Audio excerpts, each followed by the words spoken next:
Alright, so today in class we left off discussing Oregon, which will eventually become another U.S. state, but we're not there yet. We know that thousands and thousands of Americans are traveling along the Oregon Trail to make it to Oregon because of its economic opportunity. And now we're going to kind of deviate from that a little bit and talk about what California, or how California is involved in this. Some Americans ventured off the Oregon Trail and settled in California. You can kind of see this in the map, the little green line that's coming off of the Oregon Trail going kind of southwest to California. Think about who was possessing California at this time. Very good. It was another Mexican territory. Well, American settlers who are moving to California hoped to follow the example of Texas. And remember what we discussed about Texas today. Texas first gathered, kind of acquired enough Americans to be pretty populated as compared to the Mexican population. They then rebelled against Mexico to gain their independence, and then eventually they would ask to be annexed by the United States. So California kind of hopes to one day along the line also be annexed by the United States, but the American population is not ready for this yet. So we're going to come back to California, but just know that was their game plan, to kind of follow Texas's example. And know what Texas did, of course, as we discussed today. Okay. Moving on to the election of 1844.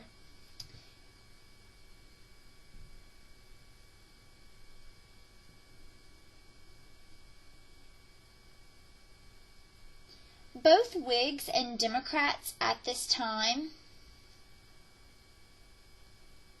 wanted an end to the joint occupation of Oregon,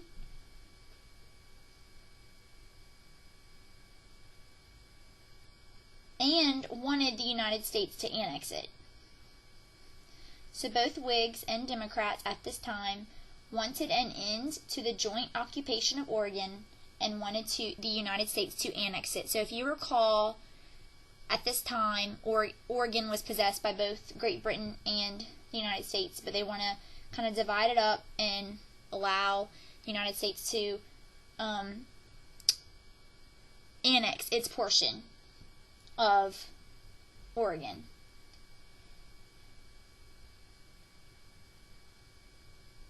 Since Northern Democrats were asking for expansion, Southern Democrats began demanding also the annexation of Texas. Remember, the South is always worried about expanding slavery, just like the North is worried of it becoming too expanded. So the South and the Southern Democrats are going to say, well, if you're going to annex Oregon, you need to annex as well Texas to keep it even. Because Oregon would be a free state and Texas would be a slave state. So expansion became a key issue during this election. The Democratic Party nominated James Polk. He appealed to both Northern and Southern Democrats by supporting both annexations. He wanted to annex both Oregon and Texas. His slogan, 54-40 or fight, was indicating the latitude, like the northern border of Oregon. So saying, we're claiming that line as our, and everything below it will be our territory, or fight, meaning he's very determined to gain Oregon.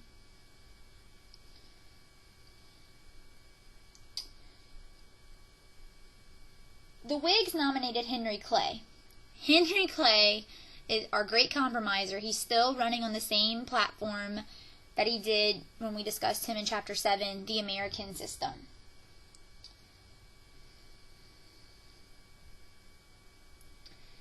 Eventually, initially he was kind of staying away from the Texas issue, but then he admitted, no, I would support the annexation of Texas as well. This caused him to lose support in the North, okay? Because remember, they don't really want to see Texas annexed because it's such a large state. That would be a slave state. Anyway, Polk will win this election. And as a result of this, Texas is annexed into the United States. Alright, moving on to the next big bullet, war, expansion, and slavery. Okay, with Polk becoming president, Texas was admitted to the United States as a slave state.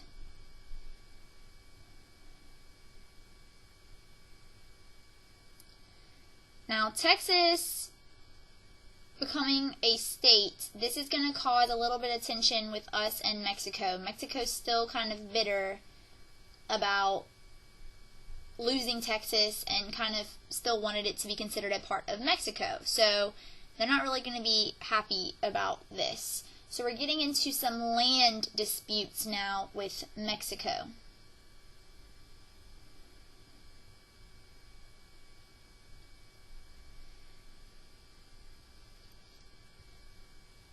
The biggest issue we have is a border dispute, okay, between how far south the Texas border was separating Texas and Mexico. Texas felt that the border was the Rio Grande, and Mexico felt it was the Nueces River, but you don't have to write those things down. Just know they were disagreeing over the southern border of Texas. So we are on the brink of a war with Texas. Not with Texas, I'm sorry. A brink on a war between the United States and Mexico.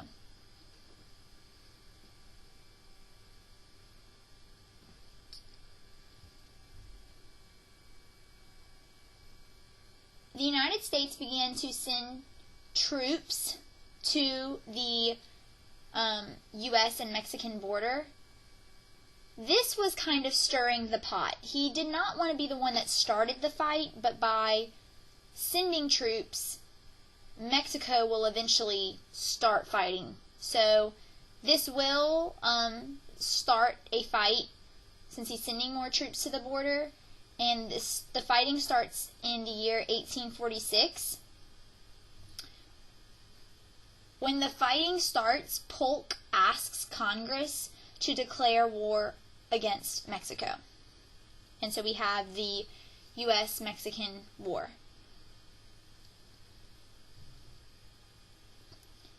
The United States was able to defeat Mexico within the year.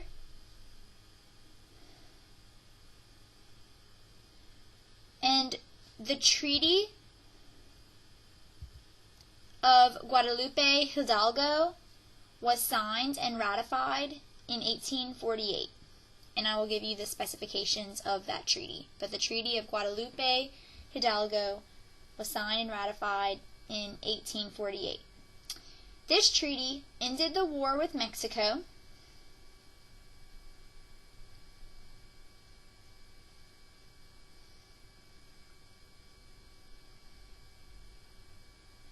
It recognized the United States' claims to Texas.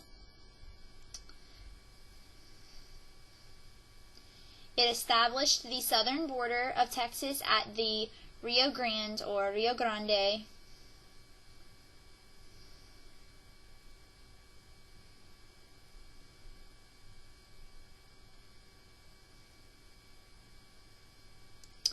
And it allowed the United States to purchase the Mexican cession. Now, this Mexican cession includes all the states you can see on your map, but it was technically only the territories of California and New Mexico. That's what all that land encompassed, those two names. And the United States purchased California and New Mexico territories, or the Mexican cession, for $15 million. So it's a pretty good deal.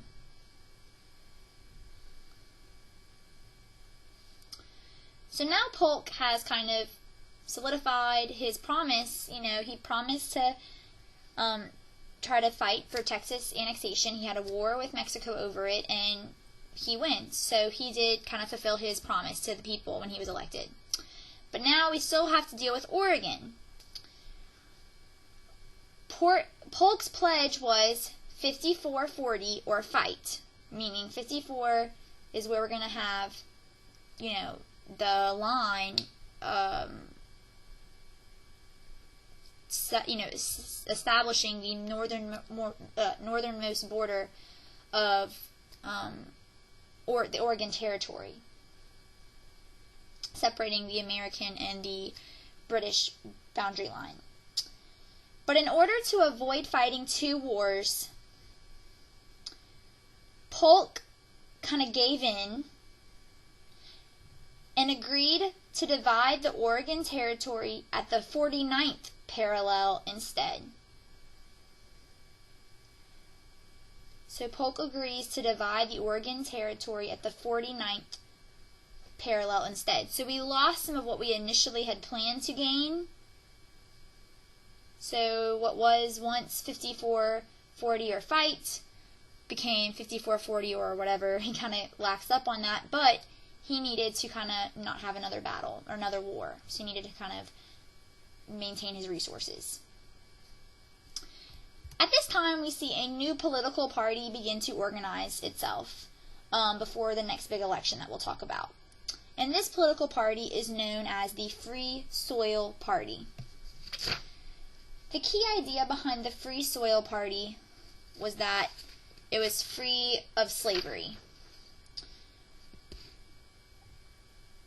This party was made up of small farmers who did not want slavery to spread into these western territories. Made up of small farmers who did not want slavery to spread into these western territories. Now, don't misunderstand. It wasn't really a moral issue. It was more economic. The small farmers didn't want to compete with the large plantations that used slaves, so they wanted to kind of prevent them from being able to use what helped the plantation owners make so much money.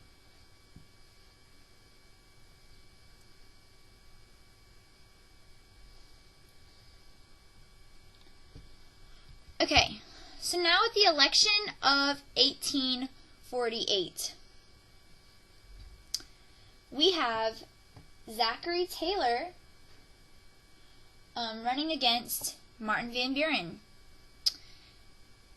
Zachary Taylor was a Whig. He was a war hero from the Mexico War. He was from the great state of Louisiana. His nickname was Old Rough and Ready. Old Rough and Ready. A war hero nickname, I guess. And Martin Van Buren is running for the presidency, years later. He will not win, actually. He did run as part of the Free Soil Party at this time. But Zachary Taylor will win, and Millard Fillmore is his vice president.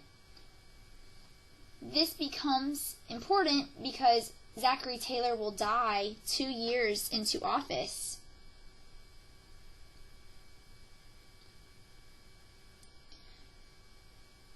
And so, this is just because of illness, but you don't have to know that. He died of illness. But Fillmore will complete Taylor's term. So Fillmore is now president. Okay. Last thing we'll talk about in today's screencast is California. In 1848, gold was discovered in California.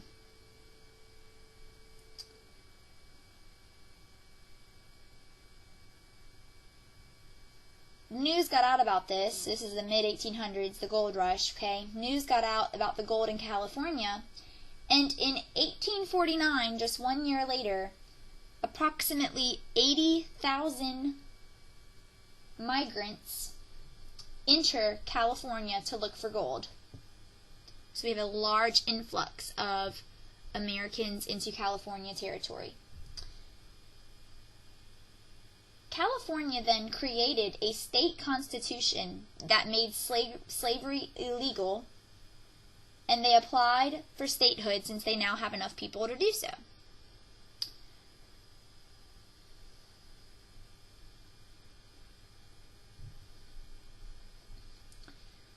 So California would be a free state. Southerners are upset by this. They blocked the admission of California because it would once again upset the balance between free and slave states.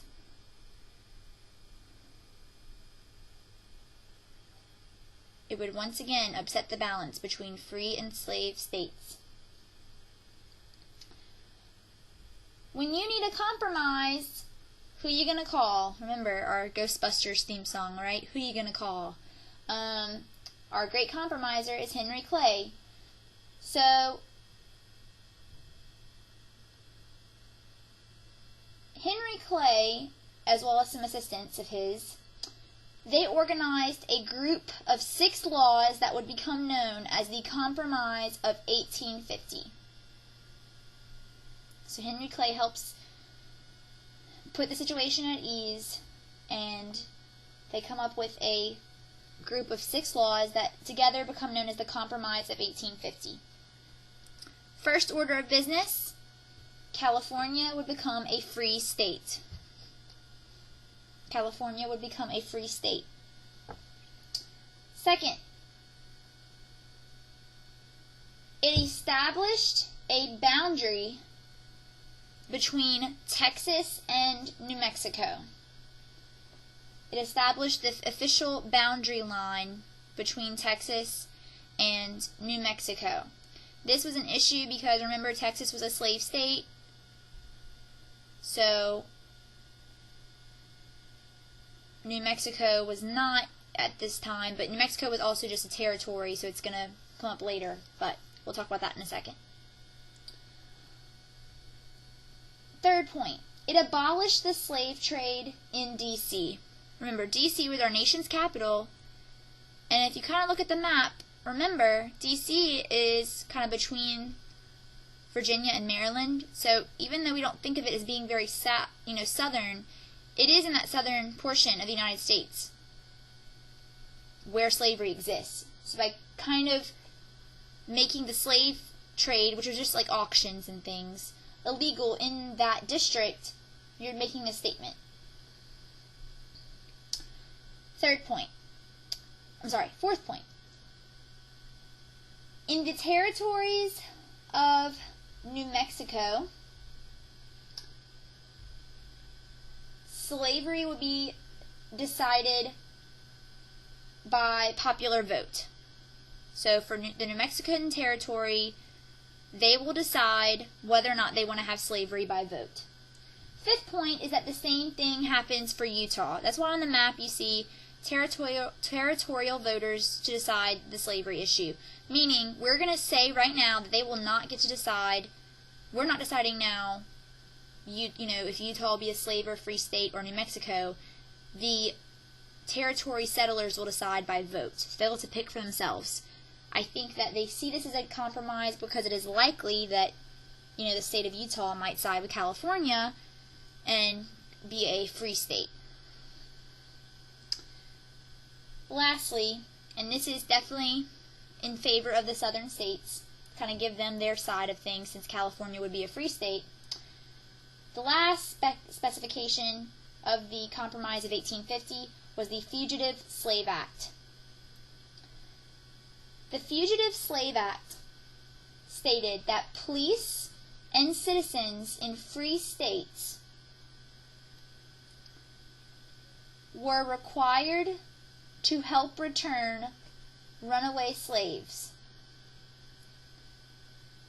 Police and citizens in free states were required to help return runaway slaves. If they refused, it could be punishable by law, meaning they could be jailed or fined.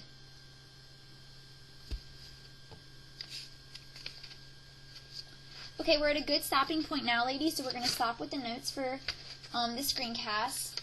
Listen to this again if you need to. Please write down multiple questions. We'll review briefly tomorrow, and then we'll finish the notes that will be on Thursday's quiz. Have a good night.